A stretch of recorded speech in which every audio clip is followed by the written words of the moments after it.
Now that Castlevania has wrapped up its final season, I thought I'd look back on the series as a whole. I should mention up front, although they're calling Season 4 the last, the producers have openly discussed how they plan on telling more stories in the Castlevania world. So I think it's pretty much a guarantee there is more Castlevania on the way, likely just focused on other characters.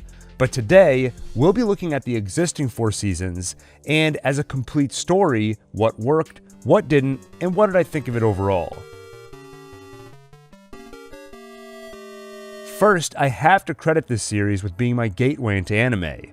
Up until I saw Castlevania, my understanding of anime basically went as far as the little bits of Dragon Ball Z I caught on Cartoon Network in middle school. I assumed that like most animation, it was geared towards children. Then I saw this. And this. Definitely not for kids. Castlevania taught me the value of animation by telling a story with mature themes that could never work, especially not as a series in live action. Even putting aside the insane visuals when it comes to the supernatural elements, there isn't a stuntman on Earth that could pull off Trevor's acrobatics with the Morning Star, especially not on a TV series budget. The fact is, animation opens the door to a treasure trove, or Trevor Trove, of stories that would be impossible to tell, especially in series form, if you limit yourself to live action. And sadly, at least in America, animation has been off limits to adult storytelling, with comedy as the exception. But as pretty much everyone besides me was already aware, that is not the case in Japan. Sure, there are plenty of anime geared towards children, but there are also plenty tackling adult subject matter, and Castlevania, produced in America, is certainly not the first. So after devouring the measly 4 episodes of Season 1, I went hunting for more animated series, telling stories liberated from the limitations of live action, and now 4 years later, more than 90% of what I watch is anime. Anyway, I'll get back to talking about Castlevania in a moment, but I thought this was worth bringing up because I doubt I'm the only one who had this experience. So I wanted to make sure I credited Castlevania with hopefully opening the door to more of this form of storytelling here in the US.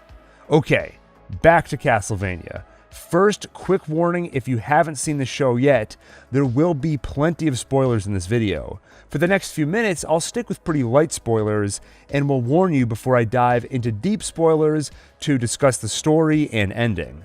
Okay, now for real, back to Castlevania. The first thing I noticed about this show when it released in 2017 was that it is a cool show.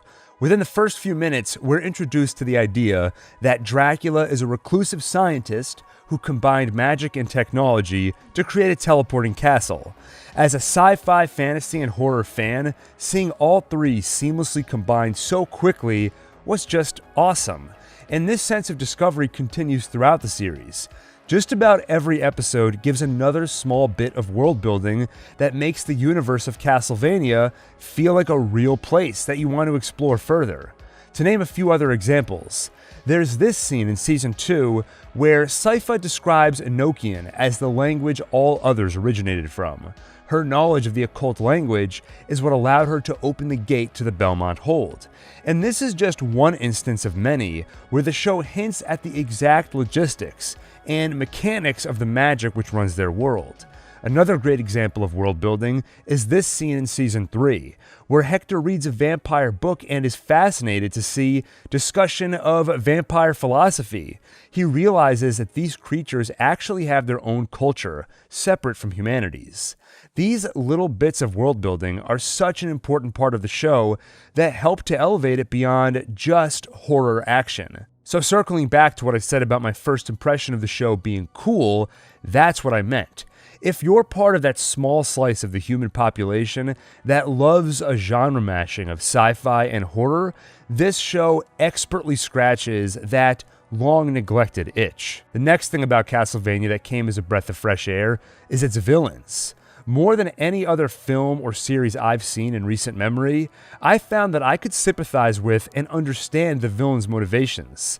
Watching the bishop burn Lisa Tepish at the stake, I felt Dracula's rage. Now, he took things a little farther than I probably would have, but I could understand his initial motivation. He was understandably angry and took out his rage on the entire human race. It's not a logical decision, it's an emotional one. And the scary thing is, unlike your average human, when Dracula has the thought, "F it, I hope everyone dies," he has the power and influence to actually make it happen. As an example of a well-known villain that didn't work quite as well for me, look at Thanos. Rather than emotion, he is a villain that likes to believe he functions on logic. The problem with a villain that purports to be logical is that you can start to reason with them in your mind. Like, Thanos, you're telling me that in this world of gems that let you control reality, and nanotechnology that lets you materialize Iron Man suits out of thin air, there's no way we can create enough resources to sustain more than 50% of the population? I'm not really buying it. Not to go on a tangent, but in the comics, Thanos' motivation was a little different. He was in love with death, and to impress her, he kills half of all living beings. As far as villainous motivations go, that one actually works better for me personally than the one we saw on screen, because there is no logical argument for taking over or destroying the world. You don't become a villain for rational reasons. You do it for emotional reasons. In the case of comic Thanos and Castlevania Dracula, that emotion is love. And in Dracula's case, the rage that follows when your love is taken away. As opposed to movie Thanos, that logic's a little harder to argue with. Dracula, you really shouldn't kill innocent people. I don't care, I'm mad. Or as Dracula put it, there are no innocents, not anymore. You can't really argue with that. Through at least the first 2 seasons, I loved Castlevania's handling of its villains. Dracula, Hector, and Isaac felt like fleshed out characters with real motivations besides mustache-twirling villainy. Once you get into the second half of the series, the villains didn't work quite as well for me, Carmilla in particular. By season 4, she does spell out her motivations pretty explicitly to Lenore, but in Dracula's case, we saw his motivations, and showing always works better than telling. So, the show is cool, it has mostly great villains, and somehow I've gotten this far into the review without talking about one of the show's main draws, the action. The fight scenes in this show are some of the best I've seen. First off, even though the series is animated, the action has a sense of realism to it, like the characters and weapons have real weight behind them. When Trevor takes a punch, you feel like you're watching someone take a punch. When he throws his Morning Star, every twist and turn of the whip feels like some version of physics is at work. When Sypha, Trevor, or Alucard impale a particularly nasty creature with an icicle, dagger, or sword, it truly feels satisfying. Also, thanks to the myriad of creature designs, along with the array of magical and physical abilities, every fight scene feels novel. We rarely see Trevor fight the same foe twice, so the fight scenes never become boring. We are constantly seeing Trevor and Sypha combine their abilities in unique ways to defeat whatever foe they're facing. The only complaint I have about the fight sequences is that sometimes the rules can become a little unclear. For example, we see Alucard has super speed, and we see that he can maneuver his sword with magic, so even if restrained, he can kill. So if I'm thinking a little too hard, then sometimes, when I watch Alucard physically straining himself in hand-to-hand combat, I want to say, dude, just sit back and magic your sword to cut the guy in half. Stop working so hard. You get the same issue with Sypha, where she'll occasionally take out a few monsters at once with some impressive magic. And it's hard not to wonder why she doesn't use abilities like that more often. I usually didn't find this to be too distracting, but especially in the last 2 or 3 episodes, it became a little harder to ignore. There was so much action in those last few episodes, so in the span of only a few minutes, you might see one of these abilities on display, and then minutes later wonder why they're not using it again. Anyway, it's not a major complaint, and one that could easily be solved with a few one-liners like, "Wow, that move used up all my mana, won't be able to do that one again for a while," or something hopefully more elegant than that. One more thing I'd mention about the fight scenes is that they show real progression. One risk that a lot of fight scenes succumb to is that they'll just have 2 people punch each other over and over, and then one side loses.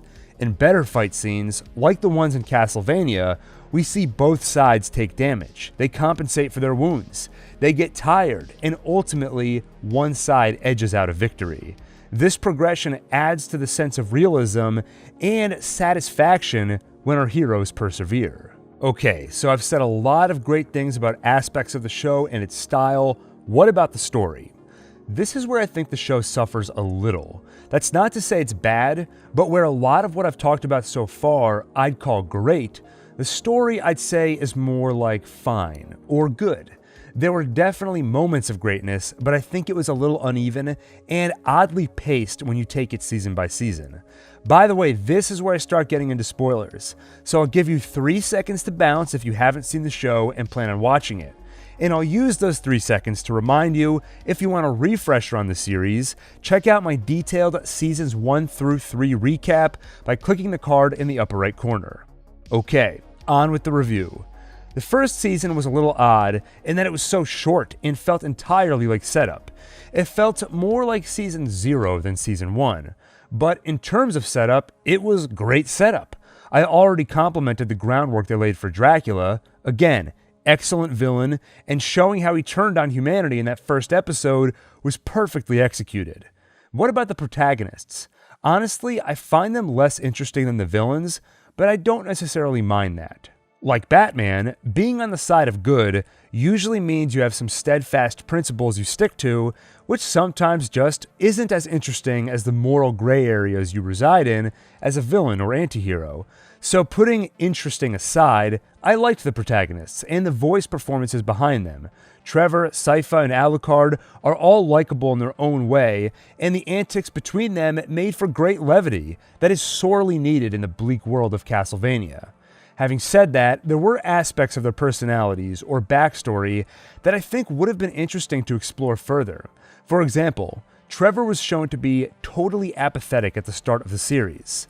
So much so, he was willing to watch everyone in Gresham die without lifting a finger to help them. So, what are your plans? Find some more food, find some drink, get drunk, eat some food, move on. Maybe find a tall tree, sit in it, watch the show before I move on. All the good little people dying horribly, all that. However, he very quickly decides to take up arms and embrace the Belmont Creed to fight the darkness that threatens humanity. It was emotionally satisfying to watch this transformation, but I can't help but wonder what it would have looked like if Castlevania took its time with Trevor a little more. As it stands, it'd be hard for me to point at exactly what caused Trevor to change his mind after years of living as a drunk. Was it just hearing some wise words from an elder and firsthand witnessing the corruption of the church? Personally, it didn't feel like quite enough for me, or at least feels like a missed opportunity to spend more time on that transformation. Similarly, the character dynamics between Trevor, Sypha, and Alucard progressed pretty much exactly as they were telegraphed early on. Alucard and Trevor are frenemies that you know will become allies and true friends. Sypha is disgusted by Trevor, but you know she'll make him a better man and they'll fall in love, etc. You could have predicted all of that in Season 1, and that's exactly how it panned out. Again, it's not exactly a complaint because I enjoyed watching it happen. Just like knowing Jim and Pam will end up together didn't make it less satisfying when they finally did. But some surprises along the way would have been nice, especially when the protagonists are already outshined by the antagonists in terms of being interesting and in terms of transforming as people along their journeys. Returning to the overall season-by-season arc of the show, like I said, Season 1 was great setup, especially for Dracula. Then Season 2 upped the ante. It introduced a cast of characters that made the dynamics on the villain side even more interesting, with Carmilla, Hector, Isaac, and Godbrand. Hector and Isaac were especially fun to watch. One of the best things a story can do is make you wonder, and the moment these characters are introduced, you do exactly that. The moment I saw two humans in Dracula's war court, I couldn't wait to find out what that's all about. How do two humans reconcile with planning the genocide of their own species? I was immediately captivated by them, and especially when it came to Hector, enjoyed the conflict of feeling bad for him while simultaneously hating him. I felt bad as both Carmilla and Dracula manipulated him, but I also hated him for aiding and abetting in the slaughter of innocent people. On the protagonist side, like I mentioned already, things were a tad less interesting, not just in terms of the characters' growth and evolution, but also just in their actions. On the villain side, we had a season of betrayals, changing loyalties, characters being forced to question what they're fighting for. Fun stuff. On the protagonist side, we watched people go to a library. Thrilling stuff. Of course, I'm oversimplifying, but looking back on Season 2, it really did not feel like Trevor, Sypha, and Alucard did a whole lot. Still, like I said, the series had moments of greatness, and ultimately that's where the Belmont hold led. Once Sypha pulled Dracula's castle to them, and we got the face-off against Dracula, things kicked into high gear, and we saw some great storytelling. First, the action was, as always, excellent, especially once the fight devolved into a one-on-one match between Alucard and his father. It was a fantastic, dynamic battle with some iconic moments. Just look at this. This room bathed in red moonlight as a father brutalizes his own son. Then the action fades into the background, and we get an incredibly emotional and powerful moment when Dracula becomes lucid. He realizes he's thrown Alucard against his childhood bed. He realizes he's killing his own son, and the look on his face is beautiful. The terror and sadness when he finally understands what he is doing. Probably the greatest moment of the series. And in terms of hero-villain battles, it set the bar so high, I don't think the series was able to reach it again. Sure, there were some incredible battles after that, and some of them certainly outshined this one in terms of visuals and just pure awesomeness, but in my opinion, none of them carried the emotional weight of Alucard versus Dracula. So to recap, Season 1 was a great prologue. Season 2 was excellent on the villain side, a little less so on the hero side, but ultimately led to a fantastic climax with the Alucard-Dracula battle. Then we get to Season 3, which was sadly my least favorite of the series. My main issue with it was, again, the heroes not doing a whole lot, and their journey being pretty predictable from the beginning. First, let's talk about Trevor and Sypha. They find themselves in Lindenfeld, and the keywords there are find themselves. Once again, they're fairly inactive here, wandering around and just happening into an adventure. Within the first minutes of their arrival, it becomes clear something strange is going on. The monks of the town are doing something weird at the priory, and once the judge learns who Trevor and Sypha are, he asks if they can investigate what is going on. The first issue is that it's pretty predictable, at least generally, what they're up to. They're trying to bring Dracula back. As an audience, it felt like of course that's what they're doing. So watching Trevor and Sypha putz around town, picking up little hints here and there, I grew a little impatient. Also, their investigative skills ultimately led to, screw it, let's just bust the doors down and see what the hell is going on in the priory. So it felt like a lot of treading water just to get where we ultimately knew we were going to end up. There was some cool stuff along the way, like the infinite corridor and the idea of a creature consuming souls in order to open it. Also, it was pretty damn cool to see Dracula and Lisa in hell. Alucard's story was similarly frustrating in that it felt like treading water so we could get to an ending we knew was coming. He's hanging out at his castle when two vampire hunters, Sumi and Taka, show up at his door asking to be trained. Maybe I've just seen too many movies, but the moment he agreed to train them, I knew they're going to turn on him. That becomes especially clear when they become impatient with Alucard, withholding information. So I again became impatient watching 9 episodes, just waiting for an ending that I felt pretty certain was coming. I might have been more forgiving of this if it led to some important character transformation for Alucard, but even though it was hinted at, I don't think that really happened. The season ends with Alucard putting Sumi and Taka on sticks in front of his castle, exactly like his father, hinting that he may be starting to distrust humanity just like Dracula. But ultimately, as we see in Season 4, it doesn't take long for Alucard to get back to being a hero. So in hindsight, it feels more like they just weren't sure what to do with Alucard in Season 3. Over on the villain side, where they shined in Season 2, I thought they lagged a little in Season 3 as well.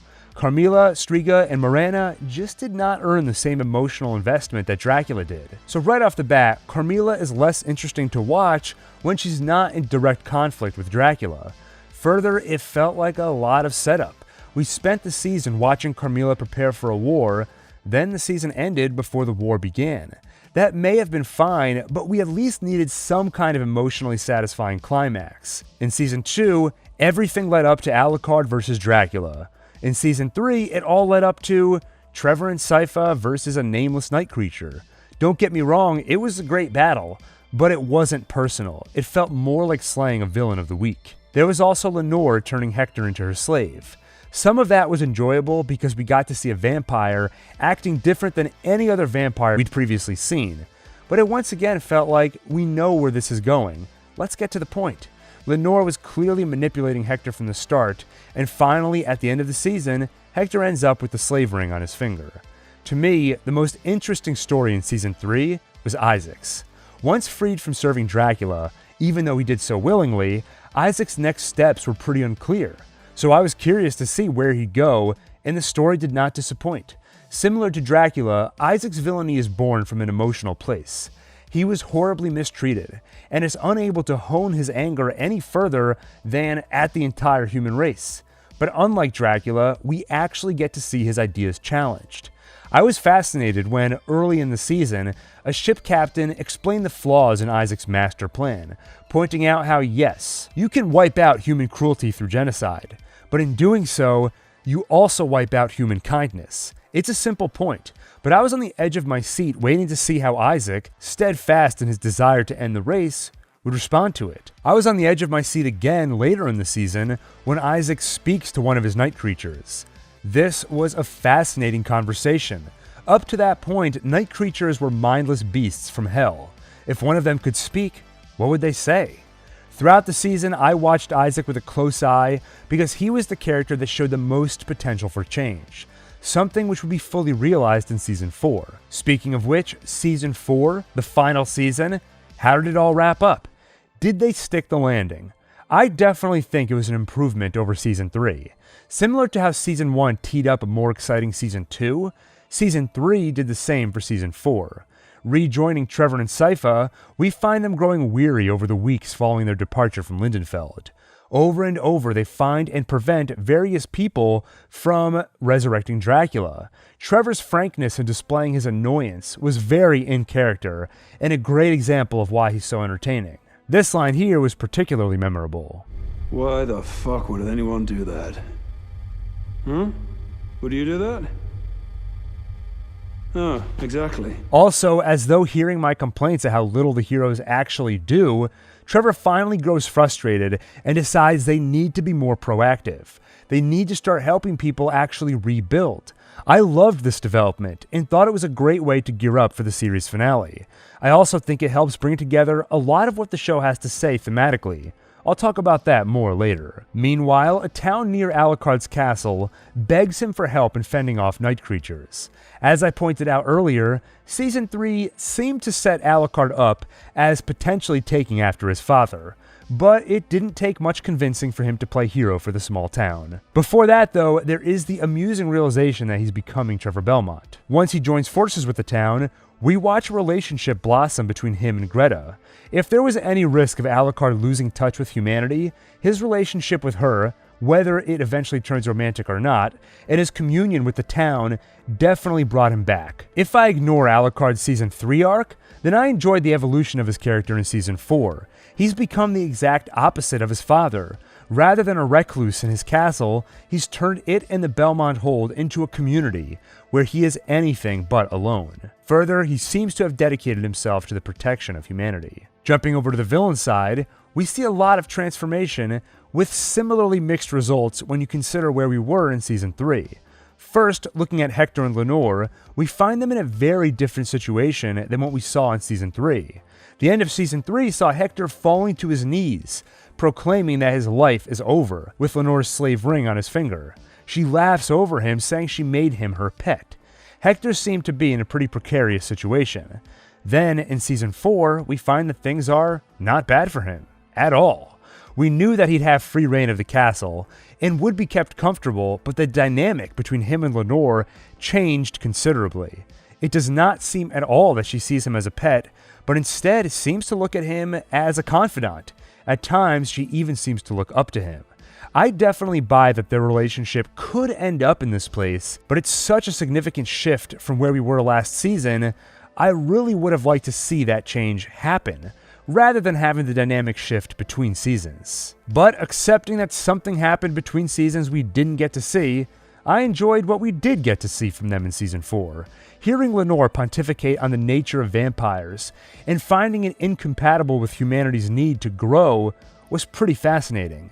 Then watching her take those steps into the sunlight was another beautiful and memorable image from the series, on par with Dracula realizing he's murdering his own son. I also think it speaks to the larger themes of the show. Vampires represent our base desires to simply consume and survive.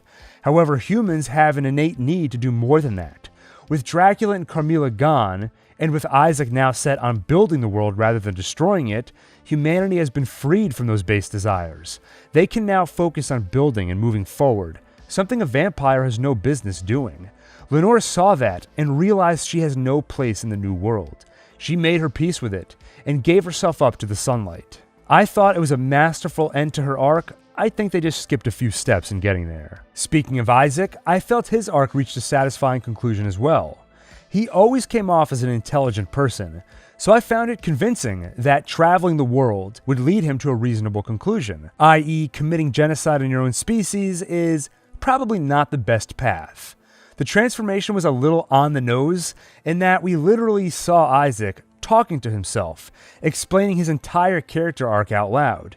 Like I said before, showing pretty much always works better than telling. Otherwise, I like where Isaac ended up, and we got a great showdown between him and Carmilla. Similar to Lenore's demise, this duel felt thematically appropriate. Isaac represents growth, while Carmilla represents consumption and regression. So they will, of course, have to fight, and wow, their battle was epic. Visually, the battleground alone was beautiful. The glowing blue room with the vibrant red pool of blood splashing as they fought. Further, I complimented the series on its ability to keep every fight novel. That was certainly true here as well. Isaac's night creatures seamlessly stepping into the fight to assist him throughout the battle is something I've never seen before. It was a great fight, an entertaining one, and a fitting end for Carmilla. By the way, I didn't talk a whole lot about Striga and Miranda. They had a nice ending which definitely put a smile on my face, but on the whole, they felt oddly inconsequential. It seemed like we were gearing up for conflict between them and Carmilla, but never actually got it. Also, I have to shout out Striga's day armor, visually striking and just awesome. Now let's talk about the secret big bad of the series, death. Actual literal death. And by the way, anytime someone pointed that out in pretty much those exact words, definitely got a chuckle from me. Oh my god. That is actually death. What, that's supposed to be the Grim Reaper himself? That's what death looks like? Like, as an audience, it's crazy that death is showing up. But in the reality of the show itself, it's just as crazy for them. So, how did I feel about the Trevor versus Death battle? Visually, awesome. I started off by saying this show is cool, and this entire sequence definitely embodies that. You have Death attempting to shove Dracula and his wife's souls into a hermaphroditic Frankenstein. Why? So Dracula will go completely insane and destroy the world, feeding Death with all the death he could ever want. That's just a crazy, awesome, completely insane way for the story to go. Then for Death itself, I thought it was one of the best designed incarnations of the character I've ever seen. The performance was also fantastic. I'll never forget the delivery of this line. Why is it that only human hands can reach into hell? Don't you think that's weirdly fucked up? So clearly, I viscerally enjoyed the whole battle. But while I enjoyed it, I also had one eyebrow raised at the fact that Trevor versus Death as the climactic battle of the series felt a little random. Prior to Season 4, we had very little mention, if any, of Death as an actual being in their world. It felt a little like he was quickly introduced because we needed to find a way to up the ante from the Dracula battle. They needed a bigger bad, so with only a few episodes to go, Death showed up. And as I mentioned a few times already, the Alucard versus Dracula battle carried so much dramatic weight because of all the groundwork leading up to it. We had essentially none of that for Death. Just a few lines from Trevor describing who Death is, so it all felt a little out of left field. True, it's revealed that Death was pulling some strings longer than we realized, but that's the risk you take when relying on a mystery like this. If Death's presence was revealed earlier in the season or series, we could engage with him as a villain like we did Dracula, and his battle with Trevor would have felt more organic. However, the show went for a twist, which means we only got to live with Death's presence briefly, and in my opinion, it was a little too brief to the point where it felt distractingly out of left field. Even in this moment, my heart was breaking as Trevor yelled to Sypha, Just remember, Trevor is a terrible name. That was a great way of telling us that Sypha is pregnant, and Trevor knows it, without actually saying it. It was a beautiful moment, but at the same time, I had that one eyebrow raised, thinking, wait, why does Trevor need to go sacrifice himself? I kept thinking I was missing something, but I don't think so. I think Trevor just saw he had an opportunity in that moment to kill Death, and he should take that chance while he has it. But it just felt odd, considering Death has been around since the beginning of time. I personally needed a little more reason to understand why here, why now. Not to beat a dead horse, it just felt a little out of nowhere. All that being said, once I got past that, it looked awesome and was as visually impressive as the series often is. Finally, the ending. In a show as bleak as this, was anyone expecting a happy, optimistic ending? I definitely was not, but was very pleasantly surprised when we got one.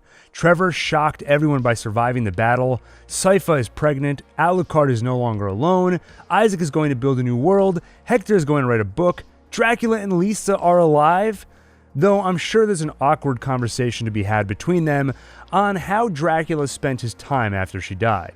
But that's for another time. All in all, these characters went through a lot. We saw so much death and destruction. Thematically, it felt right we end on a positive, uplifting note. It felt earned to me, and I appreciated it. Speaking of death and destruction, by the way, something I didn't touch on much is the gore in this show.